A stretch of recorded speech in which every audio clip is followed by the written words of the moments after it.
बंद पडून गेलं. जेवढंच ठेव. बस दिला.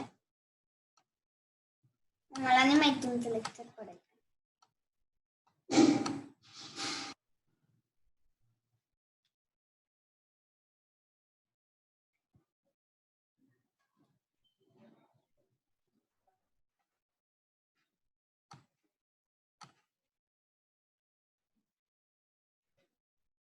ग्रुप वाढत नाही.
रोशनी.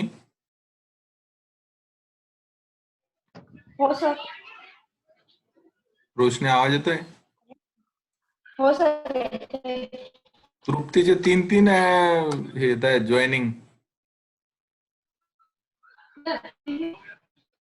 रोशनी माझा आवाज येतोय?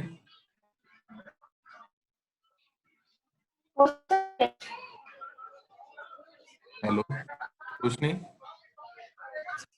आवाज येतोय? हो सर, आवाज येतोय. तृप्ती 2. हो सर. तृप्तीचे 2-3 लिंक येत आहेत जॉईनिंगच्या.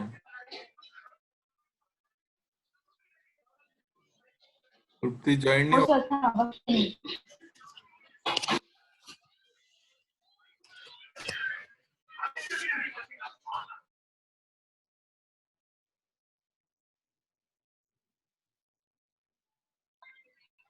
सर तिचं कनेक्ट होत नाही सर.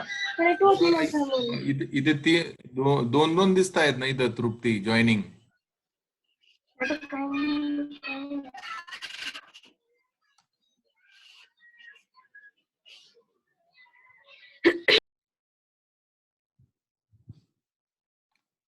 तिचे नेटचा प्रॉब्लेम आहे.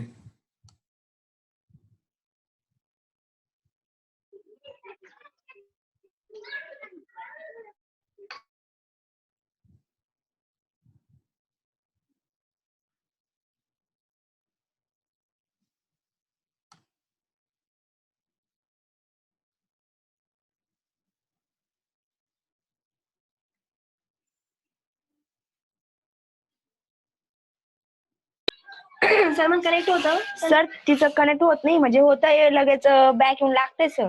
हा मग तिच्या नेटचा प्रॉब्लेम असेल तिथे. तिला जागा बदलायला सांग ना कुठेतरी. हो सर.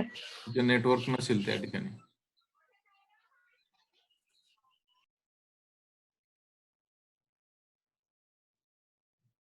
इथे जॉईनिंग दिसतंय पण जॉईन होत नाही ती. दोन लिंक दिसत आहेत. 2 नको दिसायला, एकच दिसायला पाहिजे ना. ती लगेच म्हणजे होतंय जॉईनिंग, लगेच बॅक येतंय सर तिचं. आता एकच दिसतंय जॉईनिंग म्हणून. एकच, कारण 3-3दा जर 3 याच्यात म्हणजे नेटवर्कचा प्रॉब्लेम असेल ना. मग 3 एकदम 3 क्लिक होऊन गेलेले आहेत लिंकवर. सर जागा चेंज केली त्यांनी. हा, मी जी लिंक पाठवली ना तिच्यावर तिने 2-3दा क्लिक करून दिलं असेल एखाद्या वेळेला. त्याच्यामुळे ते 3 इथं दिसत होते. आता एकच लिंक चालू आहे. त्याला नेट मग 3 वेळा मग त्याला प्रोसेस करायला वेळ लागतो ना मोबाईलला. वेटिंग मध्ये दिसते. जागा चेंज केली सर त्यांनी. तिला म्हणा इतकं फटाफट 2-3दा नाही करायचं म्हणा लिंकला. एकचदा क्लिक करायचं लिंकवर. इथं ते हळूहळू. हो सर. हो सर.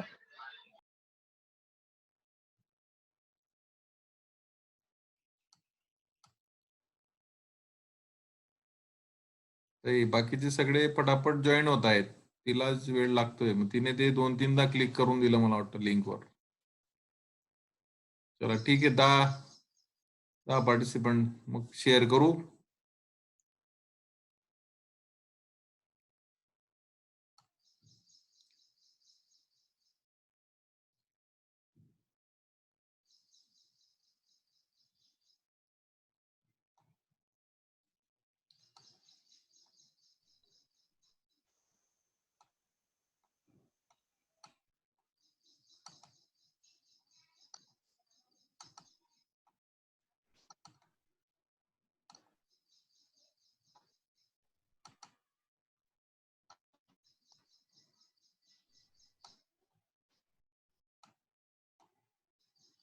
स्क्रीन दिसते ना?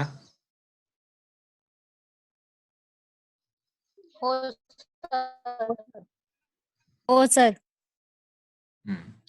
काल आपण फिक्स्ड कॅपॅसिटर पाहत होतो. फिक्स्ड कॅपॅसिटरचे टाईप पाहिले. पेपर कॅपॅसिटर, मायका कॅपॅसिटर आणि सिरॅमिक कॅपॅसिटर. याचं कन्स्ट्रक्शन पाहिलं, स्पेशालिटी पाहिलं, टिपिकल रेंज पाहिली. तर fixed capacitor are using conducting coil or conducting plate, the dielectric inserted between two conducting plates. तसं सिरॅमिक कॅपॅसिटर पाहिलं. सिरॅमिक कॅपॅसिटर मध्ये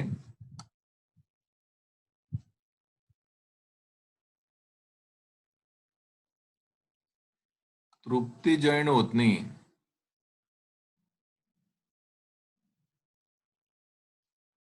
तृप्तीला प्रॉब्लेम येतोय काहीतरी.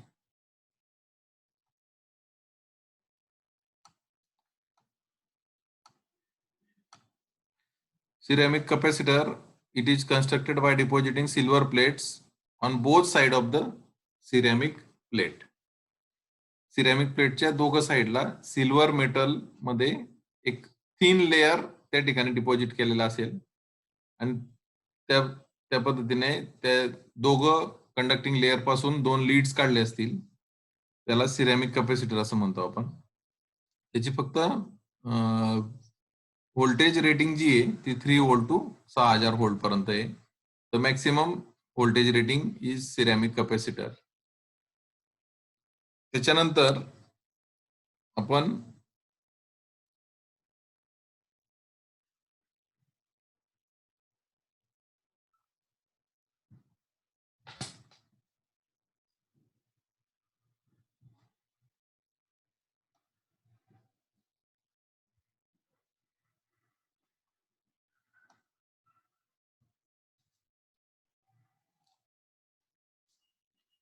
चौथा टाईपचा कॅपॅसिटर पाहतोय. तो पोलर कॅपॅसिटर आहे. त्याची व्हॅल्यू सुद्धा फिक्स असणार आहे. आपण कॅपॅसिटरचे टाइप्स पाहिले. Non polar capacitor and polar capacitor. Non polar कॅपॅसिटरचे types paper capacitor, mica capacitor आणि सिरॅमिक कॅपॅसिटर. हे नॉन पोलर कॅपॅसिटर होते. त्यांच्या लीड्सला कोणत्याही प्रकारे पोलॅरिटी दाखवली नाही. आता चौथ्या टाईपचा पोलर कॅपॅसिटर पाहतोय आपण, aluminium electrolytic capacitor. Aluminium electrolytic कॅपॅसिटरला पोलॅरिटी आहे, प्लस आणि मायनस. त्याचे जे लीड्स आहेत त्याला पोलॅरिटी असेल. This is a polar capacitor. Electrolytic capacitor consist of aluminium foil electrode. त्याचे जे दोघं इलेक्ट्रोड्स असतील ते अल्युमिनियम फॉइलचे असतील. As an aluminium oxide film, त्या अल्युमिनियम ची ऑक्साईड फिल्म त्या ठिकाणी तयार होईल, covering one side and it is contact with an electron conducting fluid non as electrolyte. तर इलेक्ट्रोलाइट म्हणून इलेक्ट्रॉन कंडक्टिंग फ्लुइड म्हणून वापरलेलं असेल. Fluid as means liquid. तर इलेक्ट्रोलायटिक जे ते इलेक्ट्रॉन कंडक्टिंग फ्लुइड असेल. फॉर एक्झाम्पल तुम्ही डॅनियल सेल 12वी मध्ये शिकला असणार.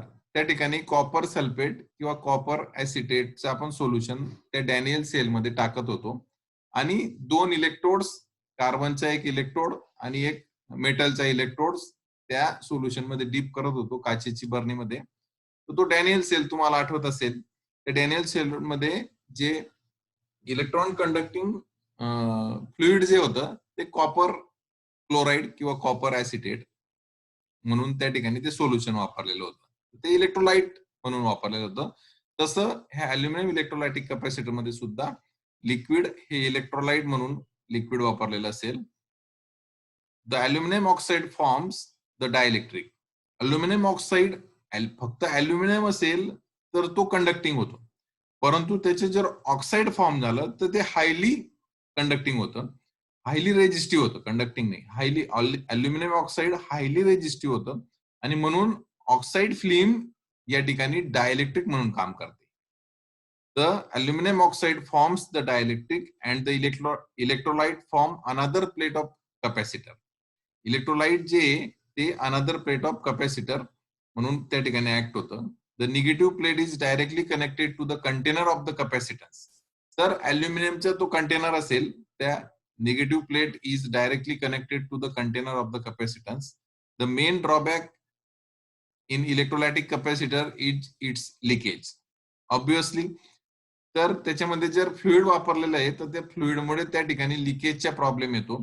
काय होतं, कॅपॅसिटर चार्जिंग डिस्चार्जिंग कंटिन्युअस चालू असतं आणि त्याच्यामुळे त्या दोघं ज्या कॅपॅसिटरच्या प्लेट्स असतात त्या दोघं प्लेट्सवर चार्ज स्टोअर होतो, पुन्हा चार्ज त्या ठिकाणी डिस्चार्ज होतो, स्टोअर होतो, डिस्चार्ज होतो. अशा पद्धतीने कंटिन्युअस फंक्शन चालू असतं. त्या ठिकाणी थोडीफार हीट रेडिएट होते आणि प्रत्येक अल्युमिनियम इलेक्ट्रोलाइट कॅपॅसिटरची लाईफ असते. त्या लाईफनुसार तो 1 वर्ष, 2 वर्ष, 3 वर्ष त्याची जी मॅन्युफॅक्चररने तयार करताना जे मटेरियल वापरलेलं असेल ते जर चांगलं असेल त्याची लाईफ वाढते. परंतु भविष्यामध्ये कितीही आपण 2-3 वर्षानंतर तो अल्युमिनियम इलेक्ट्रोलाइट कॅपॅसिटर लीक होतो आणि तो जर लीक झाला, त्याच्यामध्ये इलेक्ट्रोलाइट जर बाहेर आलं तर त्याची जी व्हॅल्यू आहे कॅपॅसिटन्सची ती व्हॅल्यू बदलते. कॅपॅसिटन्सची व्हॅल्यू फिक्स राहत नाही आणि म्हणून तो ड्रॉबॅक आहे की त्याच्यामधून जर लिकेज झालं, फॉर एक्झाम्पल आपण आपल्या घरात फॅन असतात, सिलिंग फॅन मध्ये एक कंडेन्सर असतो.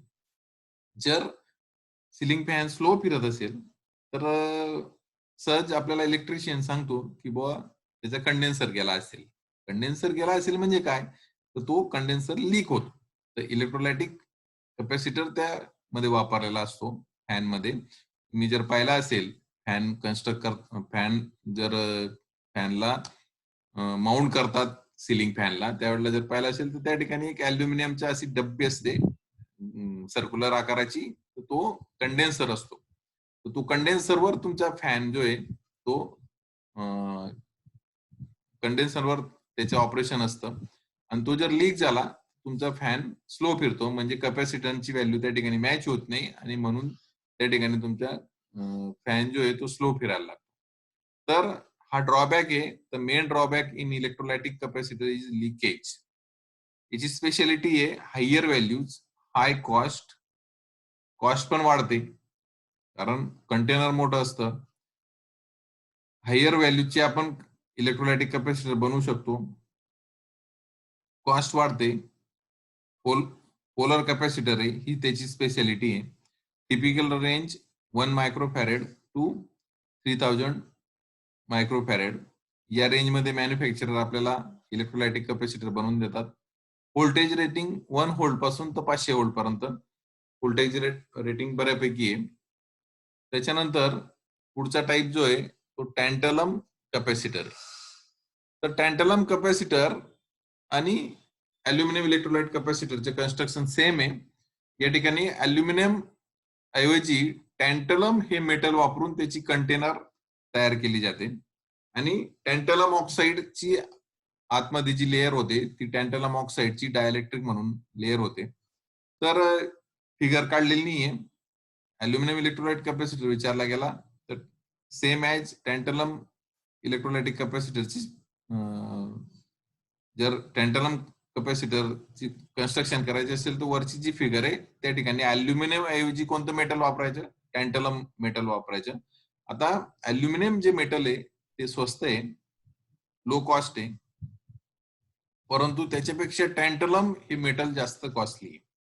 टँटलम मेटल जास्त कॉस्टली असल्यामुळे त्याची ड्युरेबिलिटी जास्त असेल, म्हणजे तो कपॅसिटर जास्त दिवस टिकेल, परंतु मग आपल्याला कॉस्ट जास्त द्यावी लागते. लॉंग लाईफ साठी आपण टँटलम कपॅसिटर वापरू शकतो, लाईफ वाढते कपॅसिटरची, परंतु आजच त्याची प्राइस जी आहे ती अल्युमिनियम पेक्षा डबल आपल्याला प्राइस द्यावी लागते. In this type of electrolytic capacitor in which tantalum is used instead of aluminum. The construction is similar. Main advantage of tantalum is long life, stable operation and greater temperature range. तर aluminium higher टेम्परेचरला काम नाही करत. आता आपण ceiling fan लावतो, ceiling fan कधी कधी 24 तास चालू असतो आपला. जर उन्हाळ्यामध्ये सिलिंग फॅन 24 तास चालू असतो तर कंडेन्सर चार्जिंग डिस्चार्जिंग होऊन त्याची लाईफ कमी होणारच आहे. मग अल्युमिनियम त्या ठिकाणी जास्त काळ टिकणार नाही, तो लीक होईल. जर त्या ठिकाणी टँटलम वापरलं तर तो स्टेबल ऑपरेशन देईल आणि ग्रेटर टेम्परेचर रेंजला सुद्धा टँटलम जो आहे तो लॉंग लाईफ चालेल. Disadvantage are high cost and low operating voltage. तर टँटलम कपॅसिटरचं ऑपरेटिंग व्होल्टेज जे आहे ते लो असणार आहे, कारण टँटलम हे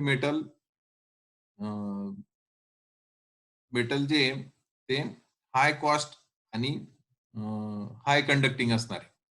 अल्युमिनियम पेक्षाही टँटलम मेटल हे हाय कंडक्टिंग असणार आहे, म्हणून त्या ठिकाणी लो ऑपरेटिंग व्होल्टेजला तो कपॅसिटर काम करतो. तर हे दोन जे हे फिक्स्ड टाईप मध्ये होते, फक्त हे इलेक्ट्रोलायटिक कपॅसिटर आहे आणि पोलर कॅपॅसिटर. यांना पोलॅरिटी असते, प्लस और मायनस आपण पोलॅरिटी दाखवतो. त्याच्यानंतर व्हेरिएबल कपॅसिटर आपण पाहणार आहे. व्हेरिएबल कपॅसिटर मध्ये फर्स्ट टाइप पाहतोय आपण एअर गॅंग कपॅसिटर. तर एअर गॅंग कपॅसिटर मध्ये त्याचं कन्स्ट्रक्शन दाखवलेलं आहे. या ठिकाणी हा सेंटरला जो आहे तो सेंटरला एक शाफ्ट आहे. हा शाफ्ट जो आहे या शाफ्टला ह्या ज्या आहेत ह्या प्लेट्स दाखवलेल्या आहेत. थोडस आवाज येतोय ना माझ्या? हो सर. ठीक आहे, थोडस नोटेशन्स दाखवतो तुम्हाला. तर हा जो आहे हा शाफ्ट आहे. या शाफ्टला जो शाफ्ट आहे या शाफ्टला अशा प्लेट्स लावलेल्या आहेत. त्या प्लेट्सला रोटर बनणार आहे, म्हणजे शाफ्ट आपण रोटेट करू, शाफ्ट रोटेट करताना त्या प्लेट्स पण रोटेट होतील. त्याच्यानंतर खालच्या जे आहेत त्याची बॉडी आहे, ही जी त्याची बॉडी आहे, या बॉडीमध्ये सुद्धा प्लेट्स आहेत, कंडक्टिंग प्लेट्स आहेत, बरोबर. तर त्या ज्या कंडक्टिंग प्लेट्स आहेत त्यांना स्टार्टर असं म्हणणार आहे आपण. स्टार्टर कंडक्टिंग प्लेट साठी एक कनेक्शन खाली एक हे लीड काढलेलं असेल आणि रोटरला जे कंडक्टिंग प्लेट्स आहेत त्याच्यासाठी हे एक लीड काढलेलं असेल. दोघं प्लेट पासून लीड काढलेलं असेल आणि ह्या ज्या स्टार्टर आणि रोटर मधल्या प्लेट आहेत, ह्या स्टार्टर आणि रोटर मधल्या प्लेट ज्या आहेत त्या एकमेकांमध्ये रोटेट होतात, टच होत नाही. स्टार्टरच्या प्लेट्स आणि रोटरच्या प्लेट्स या एकमेकांना टच होत नाही, यांच्यामध्ये गॅप असतो. गॅप असतो म्हणजे त्या ठिकाणी डायइलेक्ट्रिक ऍज ए एअर म्हणून काम करते. एअर काय काम करते? डायइलेक्ट्रिक म्हणून काम करते. एअर मधून इलेक्ट्रिसिटी पास होते का? नाही. इलेक्ट्रॉन पास होतात का एअर मधून? नाही. म्हणून या ठिकाणी एअर ऍज ए डायइलेक्ट्रिक वापरलेलं आहे, म्हणून त्याचे नाव air gang capacitor. Air as a dielectric त्या ठिकाणी वापरलेलं आहे, म्हणून त्याला एअर गॅंग कपॅसिटर म्हणतात. हा व्हेरिएबल कपॅसिटर आहे. हा सुद्धा याची पण व्हॅल्यू फिक्स असणार आहे, व्हेरी होणार आहे. कपॅसिटरची व्हॅल्यू व्हेरी होणार आहे, परंतु त्या प्लेट रोटरच्या ज्या प्लेट्स आहेत आपण ज्या पद्धतीने क्लॉकवाईज आणि अँटी क्लॉकवाईज मूव्ह करू त्या पद्धतीने त्याच्या रेजिस्टन्स जो आहे आपलं त्याच्या कॅपॅसिटन्स जो आहे तो व्हेरी होणार आहे. ठीक आहे. तर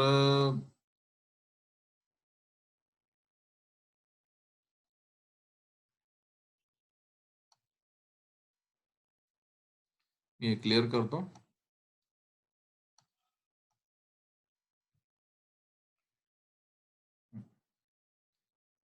एअर गॅंग कॅपॅसिटर मध्ये काय होतं? Air gang condenser consist of 2 set of parallel plates. आपल्याला फिगर मध्ये दिसल्यात 2 सेट ऑफ पॅरलल प्लेट्स असतात. One set is fixed as stator. म्हणजे त्याची जी बॉडी आहे त्या बॉडीला वन सेट हा फिक्स्ड असेल त्याला स्टार्टर म्हणू आपण. And another set is called as rotor, जो रोटेट होतो. जो ज्या पॅरलल प्लेट्स शॅफ्टला लावलेल्या आहेत त्या रोटेट होतात त्यांना रोटर असं म्हणायचं. This rotor set of parallel plate is fitted on a movable shaft. Movable शाफ्टवर या पॅरलल प्लेट्स फिक्स केलेल्या असतील. When the shaft is rotated, the area covered by each plate of rotor and starter is varied. म्हणजे clockwise आणि anti clockwise तो rotor फिरवला तर area covered by each plate of rotor and starter is व्हेरीड. त्यांच्यातला area very होईल आणि area very होईल म्हणजे त्याच्या कॅपॅसिटन्स व्हेरी होईल. Area covered by each plate of rotor and starter is व्हेरीड and thus total capacitance is व्हेरीड. म्हणजे anti clockwise फिरवलं तर त्याच्या कॅपॅसिटन्स मिनिमम होईल आणि क्लॉकवाईज फिरवलं तर त्याच्या कॅपॅसिटन्स मॅक्सिमम होईल. अशा पद्धतीने त्याच्या कॅपॅसिटन्स व्हेरी होईल म्हणून त्याला एअर गॅंग कॅपॅसिटर असं म्हणतात. एअर ऍज अ डायलेक्ट्रिक म्हणून त्या ठिकाणी वापरलेला आहे. जसं आपण पेपर कॅपॅसिटर मध्ये paper as a dielectric, mica capacitor मध्ये mica as a dielectric, ceramic capacitor मध्ये ceramic as a dielectric, aluminium electrolytic capacitor मध्ये aluminium oxide is the dielectric, tantalum electrolytic capacitor मध्ये tantalum oxide is the dielectric. कारण dielectric महत्वाचं आहे. दोघं प्लेटवर charge store झाला पाहिजे. एका प्लेटवर पॉझिटिव्ह चार्ज आणि दुसऱ्या प्लेटवर निगेटिव्ह चार्ज. म्हणून डायलेक्ट्रिक महत्वाचं आहे आणि डायलेक्ट्रिक वरून त्यांचे टाइप्सचे नाव पडलेले आहेत. म्हणून हा व्हेरिएबल कंडेन्सर आहे. व्हेरिएबल कंडेन्सरच्या एअर गॅंग कंडेन्सर म्हणून त्याला संबोधलं जातं. तर एअर गॅंग कंडेन्सर त्या ठिकाणी एअर ऍज अ डायलेक्ट्रिक म्हणून वापरलेलं आहे. याची स्पेशालिटी आहे used for tuning the radio. आता आपण रेडिओ ट्यून करतो म्हणजे आपल्याला एखादं स्टेशन शोधायचे असेल तर त्या ठिकाणी एअर गॅंग कंडेन्सर वापरलेला असतो. त्या ठिकाणी एअर गॅंग कंडेन्सर वापरलेला असतो. रेडिओचं आपल्याला थोडं FM स्टेशन किंवा रेडिओ जे FM बँडचे व्हेरियस फ्रिक्वेन्सी आपल्याला 98.3 रेडिओ मिर्ची हे जे FM चॅनल्स आहेत हे आपल्याला ट्यून करावं लागतात. त्यावेळेला ट्यून करताना काय करतो आपण तर त्या ठिकाणी एअर गॅंग कंडेन्सर असतो. तो एअर गॅंग कंडेन्सरला क्लॉकवाईज और अँटी क्लॉकवाईज फिरवतो आणि त्या पद्धतीने त्याचा कॅपॅसिटन्स व्हेरी करतो. आणि कॅपॅसिटन्स व्हेरी करतो म्हणजेच काय त्याच्या RC टाइम कॉन्स्टंट व्हेरी करतो. म्हणजेच T is equal to time is equal to R into C. Resistance fix असेल कॅपॅसिटन्स व्हेरी करतो आणि म्हणून टाइम व्हेरी होतो. आणि time is the reciprocal of frequency. बरोबर. Time is the reciprocal of frequency आणि आपण त्या FM बँडची फ्रिक्वेन्सी व्हेरी करतो. कॅपॅसिटन्स व्हेरी करतो म्हणजे काय तर त्याचा टाइम व्हेरी करतो. टाइम व्हेरी करतो म्हणजेच काय frequency is inversely proportional to the time. F is equal to 1/T लिहितो आपण. म्हणून कॅपॅसिटन्स व्हेरी करतो तर आपण त्याची फ्रिक्वेन्सी व्हेरी करतो आणि फ्रिक्वेन्सी व्हेरी करतो म्हणजे काय ट्यून करतो. ट्युनिंग करून आपल्याला जे रेडिओ स्टेशन आपल्याला पाहिजे असेल त्या रेडिओ स्टेशनला आपण ती फ्रिक्वेन्सी मॅच करतो आणि आपल्या रेडिओ सेटवर FM रेडिओ ऑन होतो. Use for tuning the radio. Large size असते, साईज छोटी नसते एअर गॅंग कॅपॅसिटरची. कारण त्या पॅरलल प्लेट्स, शाफ्ट, त्याच्यानंतर स्टार्टरच्या फिक्स्ड प्लेट त्याच्यामुळे त्याची साईज थोडी मोठी असते. तर लार्ज साईज असते आणि पॅरलल प्लेट्स असतात. नंबर ऑफ पॅरलल प्लेट्स जेवढ्या वाढल्या तेवढी त्याची कॉस्ट वाढेल. High cost but high operating voltage. Operating voltage high असतं. टिपिकल रेंजमध्ये 1 पिकोफॅरेड म्हणजे 1 पिकोफॅरेड टू 500 पिकोफॅरेड पर्यंत याची रेंज असते आणि maximum operating voltage 1 kilo volt. 1 kilo volt म्हणजे 1000 volt. 1000 maximum operating voltage air gang कॅपॅसिटरचे असते. एअर गॅंग कॅपॅसिटर भरपूर ट्युनिंग ज्या ठिकाणी ट्युनिंग करायचं असतं, टाइम चेंज करायचा असतो. आरसी टाइम जो आहे, टाइम कॉन्स्टंट आपण पाहिला T is equal to R into C. ज्या ठिकाणी तुम्हाला टाइम कॉन्स्टंट चेंज करायचे असेल, फ्रिक्वेन्सी व्हेरी करायची असेल, त्या ठिकाणी एअर गॅंग कॅपॅसिटर किंवा व्हेरिएबल कॅपॅसिटर वापरला जातो. व्हेरिएबल रेजिस्टन्स पण वापरला जातो. टाइम कॉन्स्टंट चेंज करायचे असेल तर T is equal to R into C. त्याच्यानंतर दुसरा, आता हा मोठा टाईपचा डिव्हाइस होता. हा जो एअर गॅंग कॅपॅसिटर आहे, हा एअर गॅंग कंडेन्सर कॅपॅसिटर, हा याची साईज मोठी असते. आता व्हेरिएबल कॅपॅसिटर मध्ये आपण दुसरा टाईप पाहणार आहे, जो स्मॉल साईज मध्ये, ज्याची साईज जी ती स्मॉल आहे आणि त्याच्या ऑपरेटिंग व्होल्टेज पण ऑब्विसली कमी असेल. म्हणून आपण पुढचा जो कॅपॅसिटर पाहतोय तो व्हेरिएबल कॅपॅसिटर आहे, परंतु त्याची साईज छोटी असते. त्याला टायमर्स अँड पॅडर्स असं म्हणतात.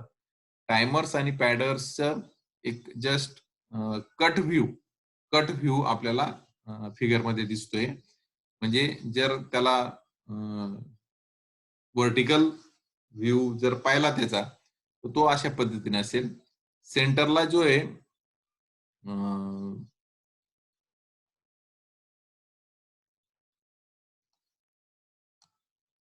सेंटरला जो आहे तो सेंटरला या ठिकाणी छोटासा स्क्रू असेल.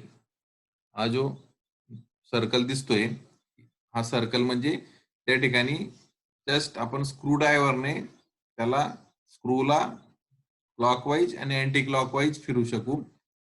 एकदम छोटा स्क्रू असतो. आणि ही जी मुव्हिंग व्हेन आहे दाखवलेली या ठिकाणी, ही मुव्हिंग व्हेन मूव्ह होते क्लॉकवाईज आणि अँटी क्लॉकवाईज. त्याच्यानंतर हे खालती हे जे दोघं दाखवलेले आहेत हे त्याचे लीड्स आहेत. आणि basically trimmers and padders are small variable capacitors using air, mica, ceramic as a dielectric. Air म्हणून पण डायलेक्ट्रिक पॅडर आणि टायमर तयार केले जातात, किंवा मायका पण असतं, सिरॅमिक पण असतं. ऍज डायलेक्ट्रिक म्हणून त्या ठिकाणी वापरलं जातं. आणि छोटे कंडेन्सर्स असतात, यांना स्क्रू ड्रायव्हरच्या सहाय्याने आपल्याला व्हेरी करतात. आता हे आपण जे स्पॉट पाहिले पोटेन्शिओमीटर मोठे असतात, तसं एअर गॅंग कंडेन्सर सुद्धा मोठा असतो साईज मध्ये. पेपर कॅपॅसिटर स्मॉल असतो, सिरॅमिक कॅपॅसिटर स्मॉल असतो, मायका कॅपॅसिटर थोडासा साईज मध्ये मीडियम असतो. परंतु हे टायमर्स आणि पॅडर्स हे जे आहेत हे एकदम स्मॉल कॅपॅसिटर्स असतात, व्हेरिएबल कॅपॅसिटर आहेत. These types are used for fine tuning. महत्वाचं, त्या ठिकाणी एकदम फाईन ट्युनिंग असेल तर हे जे आपले टीव्हीचे सर्किट्स असतात, डीव्हीडीचे सर्किट्स असतात, यांच्यामध्ये ज्या ठिकाणी तुम्हाला टाइम व्हेरी करायचे असेल त्या ठिकाणी व्हेरिएबल कॅपॅसिटर वापरले जातात. आणि ते व्हेरिएबल कॅपॅसिटर टायमर्स आणि पॅडर्स वापरले जातात. तर तुम्ही पहा, रेडिओ दुरुस्त करणारा, टेप रेकॉर्ड दुरुस्त करणारा, हे स्क्रू ड्रायव्हरने छोटे छोटे स्क्रू असतात त्यांना कमी किंवा जास्त करतात. त्यांच्या कॅपॅसिटन्सची व्हॅल्यू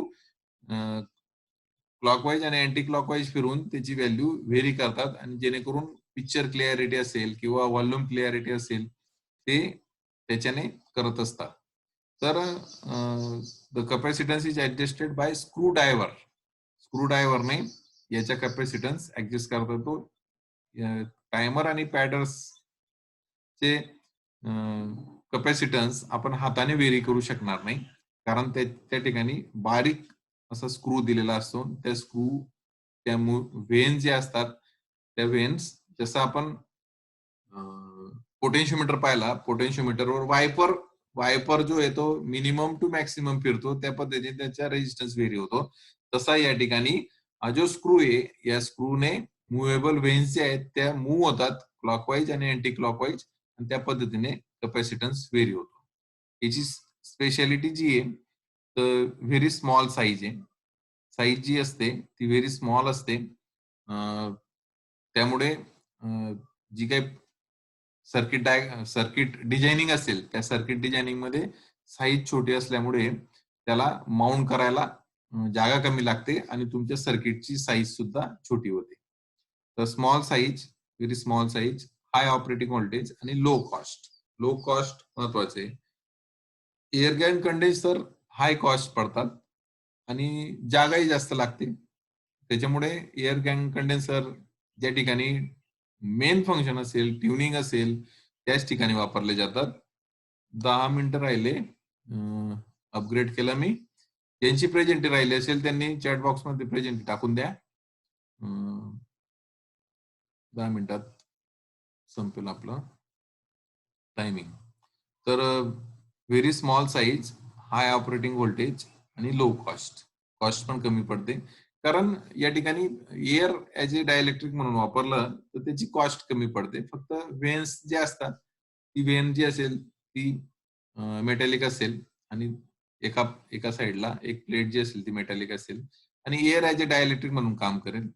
मायका जर घेतलं तर मायका सुद्धा चीप पडतं डायइलेक्ट्रिक मध्ये, सिरॅमिक पण चीप पडतं, त्याच्यामुळे कॉस्ट कमी असते. तर टिपिकल रेंज जी आहे ते 15 picofarad to 700 picofarad. बऱ्यापैकी आपल्याला स्मॉल साईज मध्ये मॅन्युफॅक्चरर आपल्याला 20 मायक्रोफॅरेड 20 पिको फॅरेडचा कॅपॅसिटर बनवायचा असेल तर त्याला मॅन्युफॅक्चरर आपल्याला बनवून देतो 700 पिको फॅरेड. तर ही रेंज दिलेली असते. टिपिकल रेंज जी ती 15 पिको फॅरेड पासून तर 700 पिको फॅरेड पर्यंत ही रेंज दिलेली असते. परंतु मॅन्युफॅक्चरर याच्या आतमध्ये सर्किट्स, इतके इलेक्ट्रॉनिक सर्किट्स डिझायनिंग असतं की तुम्हाला ज्या स्पेसिफिक व्हॅल्यूचा व्हेरिएबल कॅपॅसिटर किंवा टायमर किंवा पॅडर्स जर पाहिजे असेल तर मॅन्युफॅक्चरर बनवून देतात.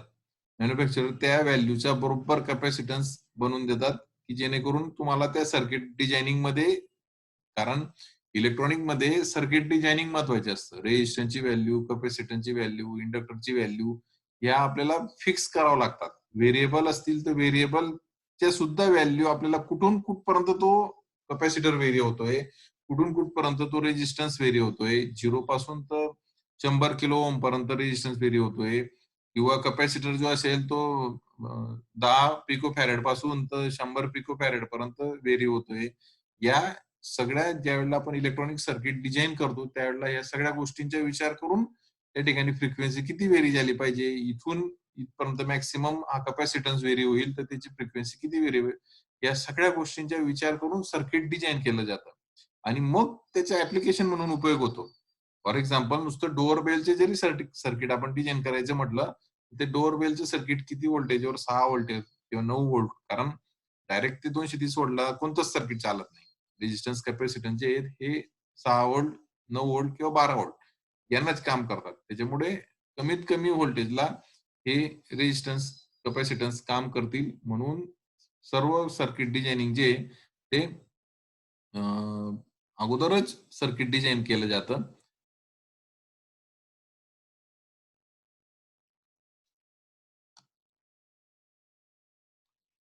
तर मॅक्सिमम ऑपरेटिंग व्होल्टेज जे ते टायमर्स आणि पॅडरचं 6000 व्होल्ट पर्यंत.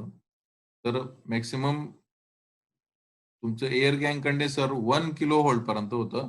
तर हे टायमर्स आणि पॅडर्स जे आहेत हे एवढे स्टर्डी असतात की हे 6 किलो व्होल्ट पर्यंत मॅक्सिमम ऑपरेटिंग व्होल्टेजला काम करतात आणि जास्त करून स्मॉल कॅपॅसिटर्स वापरले. एअर गॅन कंडेन्सर या ठिकाणी तुम्हाला ट्युनिंग करायचे असेल त्याच ठिकाणी जास्त वापरले जातात. नाहीतर एअर गॅन कंडेन्सर वापरले जात नाही. जास्त करून सर्किट्स मध्ये हे टायमर्स आणि पॅडर्स ज्यांची स्क्रू ड्रायव्हरने ते कॅपॅसिटन्सची व्हॅल्यू आपण व्हेरी करू शकतो, तर तेच वापरले जातात. याच्यामध्ये कोणाला काही शंका असेल तर मला विचारू शकता. 5 मिनिटं राहिलेत. त्याच्यानंतर इंडक्टर आहे. इंडक्टर आपण उद्या घेऊ. इंडक्टर म्हणजे काय, इंडक्टरचे टाइप्स आणि इंडक्टरचे कन्स्ट्रक्शन आपण उद्या घेऊ. तर कपॅसिटर तुमच्या लक्षात आला असेल. कपॅसिटरवर ब्रॉड क्वेश्चनही विचारला गेला तर तुम्हाला कपॅसिटर चार्जिंग, डिस्चार्जिंग हा सेपरेट क्वेश्चन विचारला जाईल. कपॅसिटरचे सिम्बॉल्स 1 मार्काला 2 मार्काला कपॅसिटरचे सिम्बॉल्स विचारू शकतात. कपॅसिटर चार्जिंग आणि डिस्चार्जिंग हा सेपरेट क्वेश्चन विचारू शकतात. आणि टाइप्स ऑफ कपॅसिटर मध्ये ब्रॉड क्वेश्चन पण विचारला जाऊ शकतो. म्हणून तुम्हाला फिक्स्ड कपॅसिटर आणि व्हेरिएबल कपॅसिटर असे 2 टाइप्स. त्याच्यात फिक्स्ड मध्ये पोलर कपॅसिटर आणि non polar capacitor, paper capacitor, mica capacitor, ceramic capacitor is the non polar capacitor. हे टाइप्स आहेत. आणि अल्युमिनियम इलेक्ट्रोलाइट कपॅसिटर हा पोलर कपॅसिटर आहे. टँटलम इलेक्ट्रोलाइट कपॅसिटर हा सुद्धा पोलर कपॅसिटर आहे. तर हे 5 टाइप एकदम ब्रीफली आपल्याला जर ब्रॉड क्वेश्चन विचारला गेला तर आपण व्यवस्थित आपल्याला लिहिता आलं पाहिजे. टाइप्स लिहिता आले पाहिजे. व्हेरिएबल कपॅसिटरचे 2 टाइप्स आहेत, एअर गॅन कंडेन्सर आणि टायमर आणि पॅटर्न. तर रेजिस्टर आणि कपॅसिटर इलेक्ट्रॉनिक कॉम्पोनंट मध्ये आपले 2 कॉम्पोनंट झाले आहेत. आपण तिसरा कॉम्पोनंट इंडक्टर जो आहे तो इंडक्टर आपण उद्या घेऊ. उद्या फक्त उद्याचे जे शेड्यूल आहे ते उद्याचे शेड्यूल 2 वाजेचं टाकेल मी. शेअरिंग बंद करू. हो सर. बरं, अजूनही गुगल क्लासरूमला 12 लोक दिसत आहेत, 12 स्टुडंट दिसत आहेत. बाकीचे काल काल तेवढ्यासाठी सुट्टी घेतली. काल नाही लिंक.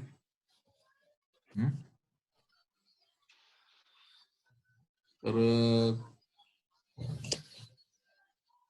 गुगल क्लासरूमला जॉईन व्हा, कारण आपण पुढचे जे नोट्स वगैरे आहेत ते सगळे गुगल क्लासरूमला टाकणार आहे मी.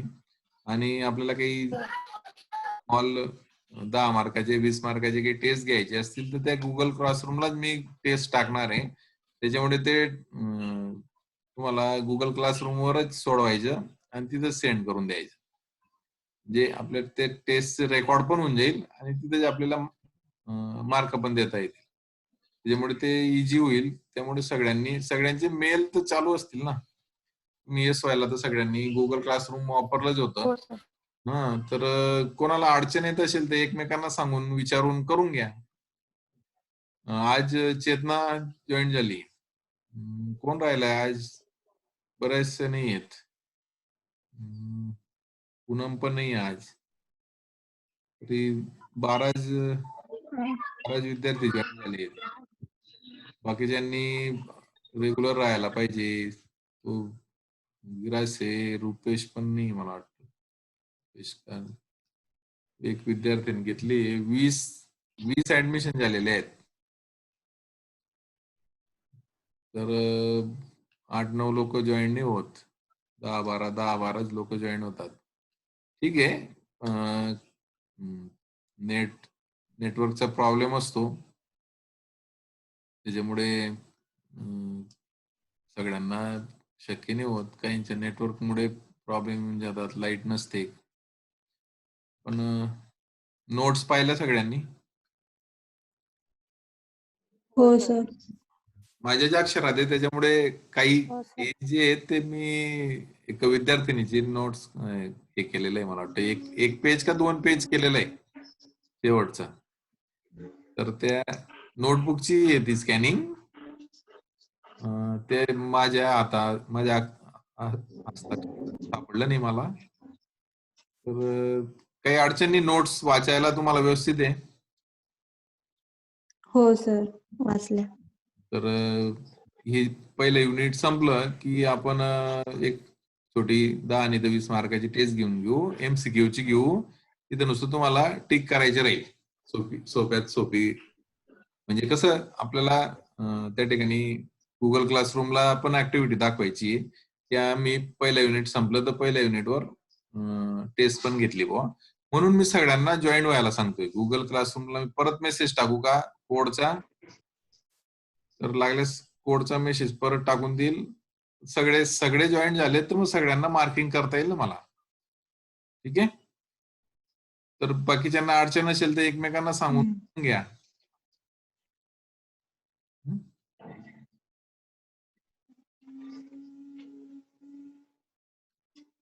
आज 5 मिनिटं लेट जॉईन झालेलं आहे, त्याच्यामुळे मग ते 5 मिनिटं चालतंय. बाकी काही अडचण? नाही सर. चालेल मग. ठीक आहे, उद्याची 2 वाजेची लिंक टाकेल मी. हो सर. चालेल, ठीक आहे. हो हो. सर, काल का नव्हतं घेतलं? काल सुट्टी होती ना.